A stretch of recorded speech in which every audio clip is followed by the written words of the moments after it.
इस वीडियो के माध्यम से दिखा देगा। आप देख सकते हैं कि इसमें प्रारूप किस प्रकार से चयनित अभ्यर्थियों की तरफ से बनाया गया है और उनकी क्या मांगे हैं चयनित अभ्यर्थियों के इस प्रत्यावेदन में आप देख सकते हैं। इसमें बताया गया है कि सेवा में उत्तर प्रदेश बेसिक शिक्षा परिषद प्रयागराज विषय में बताया गया कि सुप्रीम कोर्ट में के मामले में अटॉर्नी जनरल के प्रतिनिधि के लिए अनुरोध किया गया, जिसके लिए एसएलपी संख्या 8536/2020, एसएलपी संख्या 1076/2020 और एसएलपी संख्या 28154/2023 यानी 3 एसएलपी पर सरकार से निवेदन किया गया कि सरकार इस मामले पर उत्तर प्रदेश के सबसे बड़े वर्ग के अधिवक्ता अटॉर्नी जनरल इस मामले पर अपना पैरवी करे सुप्रीम कोर्ट में और 12,460 शिक्षक भर्ती के अभ्यर्थियों को स्कूल आवंटन कराने में मदद करे। इसके लिए प्रत्यावेदन के तौर पर निवेदन किया गया और इसमें बताया गया है कि महोदय 12,460 शिक्षक भर्ती की प्रक्रिया 15/12/2016 को शासनादेश जारी हुआ था, जिसमें समीक्षा के नाम पर 23 मार्च 2017 तक रोक लगाई गई थी और अप्रैल 2018 में रोक को हटा दिया गया था। 23 अप्रैल 2018 को कोर्ट से स्टे हुआ, जिसके वजह से 1 मई 2018 को लगभग 6000 अभ्यर्थियों को नियुक्ति पत्र दिया गया। बाकी बचे हुए अभ्यर्थियों को नियुक्ति पत्र नहीं दिया गया। 31 अक्टूबर 2023 को डबल बेंच का हाईकोर्ट का आदेश जारी हुआ, जिससे कि भर्ती प्रक्रिया को पुनः आगे बढ़ाने का मौका मिला। 18 नवंबर 2023 को भर्ती प्रक्रिया शुरू हुई, जिसमें 31 दिसंबर 2023 को और 7 जनवरी 2024 को लगभग 5500 अभ्यर्थी, जिसमें 5500 अभ्यर्थियों को नियुक्ति पत्र देने का आदेश दिया गया और इसमें कम मेरिट वाले अभ्यर्थी जो कि 2017 में, 2018 में और 2023 में और साथ ही साथ 2024 में काउंसलिंग कराए हुए थे और इनका चयन नहीं हुआ, जिसके वजह से सुप्रीम कोर्ट में इनकी याचिका दाखिल हुई थी और सुप्रीम कोर्ट की याचिका में 8 जनवरी 2024 को स्टे करवाया गया।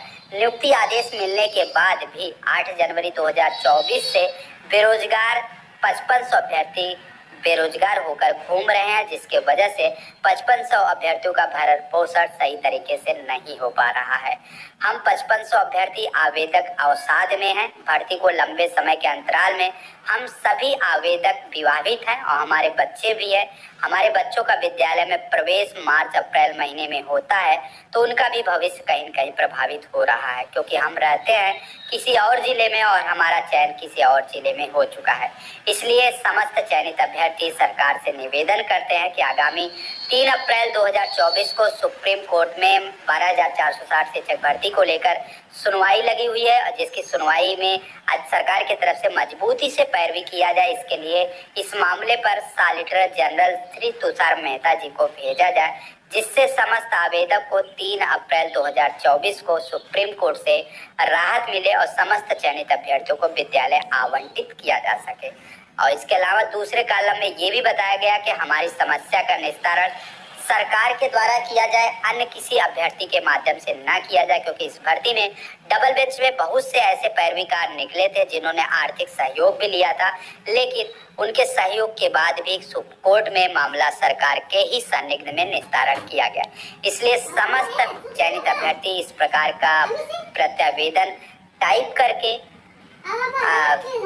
दर्ज कराएं, जिससे कि सरकार पर एक मजबूत दबाव बने और सरकार अब इस मामले पर तुषार मेहता को हायर करते हुए समस्त चयनित अभ्यर्थियों के जिला आवंटन को लेकर पूरा प्रयास करे और 3 अप्रैल को मजबूती से पैरवी करे। इस प्रकार का फॉर्मेट चयनित अभ्यर्थियों की तरफ से बनाया गया है और समस्त चयनित अभ्यर्थियों से निवेदन किया गया है कि समस्त चयनित अभ्यर्थी इसी फॉर्मेट के आधार पर सरकार से ऐसे पैरवी का, इसके अलावा दूसरे को लेकर सुनवाई लगी हुई है और जिले में हो चुका है। इसलिए समस्त चयनित अभ्यर्थी सरकार से निवेदन करते हैं कि आगामी 3 अप्रैल 2024 को सुप्रीम कोर्ट में 12,460 शिक्षक भर्ती को लेकर सुनवाई लगी हुई है और जिसकी सुनवाई में आज सरकार की तरफ से मजबूती से पैरवी किया जाए। इसके लिए इस मामले पर सॉलिसिटर जनरल श्री तुषार मेहता जी को भेजा जाए, जिससे समस्त आवेदक को 3 अप्रैल 2024 को सुप्रीम कोर्ट से राहत मिले और समस्त चयनित अभ्यर्थियों को विद्यालय आवंटित किया जा सके। और इसके अलावा दूसरे कॉलम में ये भी बताया गया कि हमारी समस्या का निस्तारण सरकार के द्वारा किया जाए, अन्य किसी अभ्यर्थी के माध्यम से ना किया जाए, क्योंकि इस भर्ती में डबल बेंच में बहुत से ऐसे पैरवीकार निकले थे जिन्होंने आर्थिक सहयोग भी लिया था, लेकिन उनके सहयोग के बाद भी सुप्रीम कोर्ट में मामला सरकार के ही संदिग्ध में निस्तारण किया गया। इसलिए समस्त चयनित अभ्यर्थी इस प्रकार का प्रत्यावेदन टाइप करके दर्ज कराएं, जिससे कि सरकार पर एक मजबूत दबाव बने और सरकार अब इस मामले पर तुषार मेहता को हायर करते हुए समस्त चयनित अभ्यर्थियों के जिला आवंटन को लेकर पूरा प्रयास करे और 3 अप्रैल को मजबूती से पैरवी करे। इस प्रकार का फॉर्मेट चयनित अभ्यर्थियों की तरफ से बनाया गया है और समस्त चयनित अभ्यर्थियों से निवेदन किया गया है कि समस्त चयनित अभ्यर्थी इसी फॉर्मेट के आधार पर अपना प्रत्यावेदन सबमिट करे और सरकार तक अपनी बात पहुंचाएं। इसके अलावा अगर बात करें तो एक और फॉर्मेट सोशल मीडिया पर शेयर किया गया है, जिसमें कहीं न कहीं तुषार मेहता जो कि सॉलिसिटर जनरल है उत्तर प्रदेश के, उनको इस मामले पर हायर करने के लिए निवेदन भी किया गया है।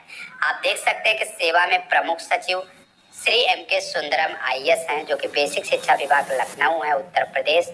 विषय के तौर पर बताया गया कि सुप्रीम कोर्ट के मामले में सॉलिसिटर जनरल तुषार मेहता जी को इंगेज करने की कृपा करें। आपको बताना चाहेंगे हमारे जो प्रमुख नवनियुक्त सचिव हैं, प्रमुख सचिव M.K. सुंदरम जी, इनको भी लेटर भेजने का कार्य किया गया है। प्रत्यावेदन के तहत चयनित अभ्यर्थियों की तरफ से ये भी एक तरह से लेटर बनाया गया है। आप देख सकते हैं विषय के तौर पे पूरी चीजें बताई गई है और इसमें बताया गया कि ये समस्त अभ्यर्थी पीड़ित चल रहे हैं और कहीं न कहीं विभाग के द्वारा अभी तक प्रयास नहीं हो पा रहा है। प्रत्यावेदन के माध्यम से समस्त चयनित इस प्रकार का शिकायत दर्ज करा रहे हैं और निवेदन कर रहे हैं कि सरकार इस मामले पर अमल भी करे। इसके अलावा चयनित अभ्यर्थियों की तरफ से कुछ और भी बिंदु प्रत्यावेदन शिकायत में दर्ज किए गए हैं और जैसा कि आप देख सकते हैं इसमें बताया गया है कि 12,460 शिक्षक भर्ती में 29 दिसंबर 2023 और 5 जनवरी 2024 को जो काउंसलिंग हुआ था उसमें चयनित समस्त फर्जी शिक्षकों की, जिसमें टेट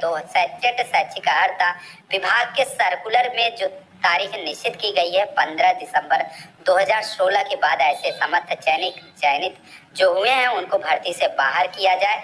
साथ ही साथ 12,460 शिक्षक भर्ती में 5990 पद, जिसमें से 15,000, 16,448, 68,500 और 69,000, साथ ही साथ अन्य शिक्षक भर्ती में जितने भी चयनित नियुक्ति अध्यापक थे जो वर्तमान 12,460 शिक्षक भर्ती के शेष पद 6,470 पदों पर चयनित हुए हैं, बिना NOC के चयनित हुए हैं, यानी कि अनापत्ति प्रमाण पत्र बिना ऑब्जेक्शन सर्टिफिकेट के चयनित होते हुए नियुक्ति पत्र पा चुके हैं। ऐसे समस्त फर्जी अभ्यर्थियों की सघन जांच की जाए और जांच करने के बाद भर्ती से बाहर करते हुए दंडित किया जाए, ताकि भविष्य में इस प्रकार की कोई भी पुनरावृत्ति किसी भी स्तर से न हो सके। इस प्रकार की भी मांग अभ्यर्थियों की तरफ से की गई है। इसके अलावा आपको बताना चाहेंगे मैनुअल गवर्नमेंट आर्डर के अनुसार सेम ग्रेड पर किसी अन्य विभाग की भर्ती जैसे सेंट्रल या स्टेट गवर्नमेंट में पदस्थ कर्मी को अनापत्ति प्रमाण पत्र यानी कि NOC जारी नहीं होता है, से NOC प्राप्त की सघन जांच करते हुए वर्तमान भर्ती से बाहर करने की दिशा करें। आपको बता दें चयनित अभ्यर्थियों की तरफ से 3 बिंदुओं पर यह कही गई है कि जो ऐसे अभ्यर्थी जो 12,460 के 6,470 पदों पर नियुक्ति पा चुके हैं, बिना NOC के चयनित हुए हैं, उनकी NOC की जांच करते हुए उनका नियुक्ति पत्र निरस्त करते हुए उन्हें बाहर किया जाए। साथ ही साथ ऐसे अभ्यर्थी जिनका टेट 2016 15 दिसंबर 2016 के बाद जारी हुआ है, ऐसे अभ्यर्थियों की भी जांच करते हुए भर्ती से बाहर करने की दिशा में कार्य किया जाए। इस प्रकार का निवेदन आपके ही बीच के एक अभ्यर्थी गीता देवी जो कि महोबा से चयनित हैं, इनके माध्यम से शिकायत की गई है। इसके अलावा अगर बात करें तो आपको बताना चाहेंगे कुछ और भी फॉर्मेट हैं। आप देख सकते हैं फॉर्मेट का प्रारूप इस वीडियो में आपको देखने को मिलेगा और अलग अलग फॉर्मेट हैं।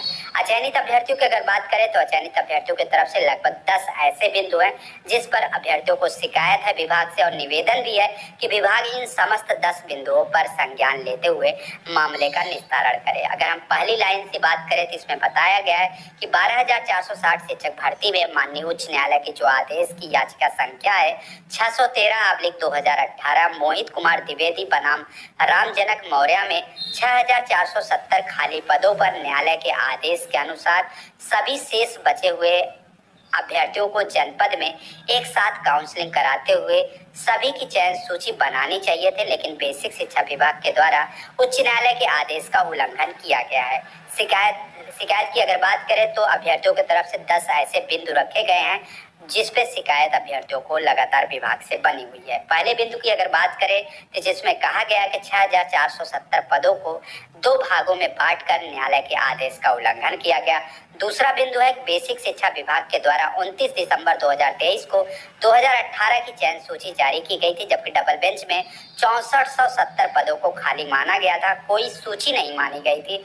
अतः 6470 पर एक साथ 0 जनपद और 51 जनपद के सभी अभ्यर्थियों को कॉमन मेरिट बनाते हुए काउंसलिंग कराना चाहिए था, जो कि बेसिक शिक्षा विभाग ने ऐसा नहीं किया।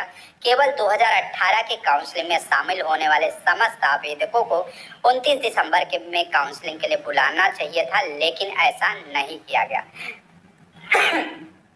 तीसरे कॉलम में अगर बात करें, तीसरा शिकायत की बात करें तो ये कहा गया है अचयनित अभ्यर्थियों की तरफ से कि एक साथ सभी अभ्यर्थियों को काउंसलिंग में शामिल नहीं कराया गया, जबकि बांदा जिला और महोबा जिले के समस्त आवेदकों को बुलाया गया था। तो बाकी अन्य जिलों में केवल और केवल 29/12/2023 को प्रतिभाग क्यों नहीं कराया गया। यानी कि अभ्यर्थियों का मानना है 2 ऐसे जिले थे जिसमें समस्त अभ्यर्थियों को बुलाया गया, बाकी अन्य जिलों में केवल 29/12/2023 के ही अभ्यर्थियों को, अन्य जिलों में 29 तारीख को 2018 के ही अभ्यर्थियों को बुलाया गया, बाकी समस्त अभ्यर्थियों को नहीं बुलाएगा। चौथे कॉलम की अगर बात करें तो चौथे कॉलम पे शिकायत है कि 6470 पदों को न्यायालय के आदेश पे नहीं भरा गया। पांचवें कॉलम में बताया गया कि 5 जनवरी को संपन्न हुई काउंसलिंग में जिला आवेदक वरीयता का नियम का पालन नहीं किया गया। छठवें कॉलम में अगर बात करें तो बताया गया कि 24 जनपद और 51 जनपद के आवेदक को आवेदन के अनुसार वरीयता नहीं दी गई। आवेदन करने वाले जिला के आवेदकों को बिना काउंसलिंग कराए ही ओपन टू ऑल की प्रक्रिया के लिए भेज दिया गया। 7वें कॉलम में बताया गया कि पीटीसी अपीयरिंग यानी कि बैक वाले अभ्यर्थी जिनका रिजल्ट विज्ञापन के बाद आया था, यानी कि 2016-2017 के टेट वाले अभ्यर्थी भी काउंसलिंग कराए थे, जिन्हें नियुक्ति पत्र वितरण किया गया, इनको बाहर किया जाए, ऐसी शिकायत दर्ज की गई है। 8वें कॉलम में अगर बात करें तो बताया गया कि 2017-2018 के काउंसलिंग के आवेदकों को मूल आवेदक माना जाए, जैसा कि 2018 की काउंसलिंग में हुआ था। 9वें कॉलम में अगर बात करें तो 9वें कॉलम में बताया गया कि अन्य भर्ती में नौकरी करने वाले ऐसे अभ्यर्थी जो बिना एनओसी के इस भर्ती में काउंसलिंग कराते हुए नियुक्ति पत्र पा चुके हैं, ऐसे समस्त अभ्यर्थियों की जांच करते हुए उन्हें बाहर किया जाए और उन पर कार्रवाई भी किया जाए। जैसा कि 68,500 शिक्षक भर्ती और 69,000 शिक्षक भर्ती में ऐसे समस्त अभ्यर्थी जो पीटीसी है, जिन्होंने बिना एनओसी प्रमाण पत्र जमा करे 12,460 शिक्षक भर्ती में काउंसलिंग कराते हुए नियुक्ति पत्र प्राप्त कर चुके हैं, और उत्तर प्रदेश पुलिस में विभाग में नौकरी करने वाले ऐसे अभ्यर्थी बिना एनओसी जमा किए 12,460 में काउंसलिंग कराते हुए नियुक्ति पत्र पा चुके हैं। ऐसे समस्त अभ्यर्थियों के नियुक्ति पत्र की जांच की जाए और जांच करने के बाद अगर वो पकड़े जाते हैं तो उन पर उचित रूप से कार्रवाई की जाए, जिससे कि भविष्य में इस प्रकार की पुनरावृत्ति न हो सके। साथ ही साथ अगर बात करें तो एक और मांग की गई है अभ्यर्थियों की तरफ से। इसमें कहा गया कि 6470 पदों पर सभी अभ्यर्थियों को एक साथ काउंसलिंग कराई जाए, एक साथ चयन सूची जारी की जाए, और बाकी जो पिछली 29 दिसंबर और 5 जनवरी को काउंसलिंग हुई है उस काउंसलिंग को रद्द करा जाए। 29 दिसंबर 2023 और 5 जनवरी 2024 की जो काउंसलिंग हुई है उसको रद्द करते हुए माननीय उच्चतम न्यायालय के आदेश 6470 पदों पर पारदर्शी तरीके से काउंसलिंग कराई जाए, इस प्रकार की मांग अचयनित अभ्यर्थियों की तरफ से की गई है। और समस्त अचयनित अभ्यर्थियों से साथियों ने निवेदन भी किया है कि जितने भी अचयनित अभ्यर्थी हैं जो किसी भी कारणवश इस भर्ती में चयन पाने से वंचित हो गए, ये समस्त 10 बिंदुओं पर अपनी शिकायत जरूर दर्ज कराए, जिससे कि विभाग तक आपकी बात पहुंचे और विभाग आपके मामले पर कमेटी के माध्यम से निस्तारण करने के लिए प्रयास करे। तो जितने भी अचयनित अभ्यर्थी हैं इस 10 कॉलम पर आप अपनी शिकायत दर्ज कर सकते हैं। इसके अलावा कुछ और भी फॉर्मेट सोशल मीडिया पर शेयर किए गए हैं, हम इस वीडियो में मेंशन किए हैं। आप देख सकते हैं कुछ ऐसे अभ्यर्थी जिनके अलग अलग बिंदु है शिकायत के लिए, उन्होंने अलग अलग फॉर्मेट भी तैयार किया है। आप अलग अलग फॉर्मेट पर स्क्रीनशॉट ले सकते हैं और स्क्रीनशॉट लेते हुए आप अपने इस 10 बिंदुओं पर शिकायत दर्ज कर सकते हैं। आप देख सकते हैं एक और सोशल मीडिया पर फॉर्मेट शेयर किया गया है जिसमें बताया गया है कि चयनित अभ्यर्थियों की तरफ से यह फॉर्मेट सोशल मीडिया पर शेयर किया गया और बिंदु बताए गए कि जो अभ्यर्थी अचयनित है वो इस प्रकार की बिंदु को अपने प्रत्यावेदन यानी कि ऑनलाइन शिकायत में दर्ज कर सकते हैं। इसमें बताया गया कि 12,460 शिक्षक भर्ती में 5 जनवरी 2024 को भ्रम की स्थिति बनाए हुए नीति स्पष्ट नहीं की गई थी। पदों का जो विवरण है रात में देखने की वजह से रात में देखकर 6,470 पदों पर न्यायालय के आदेश के अनुसार भरा नहीं गया।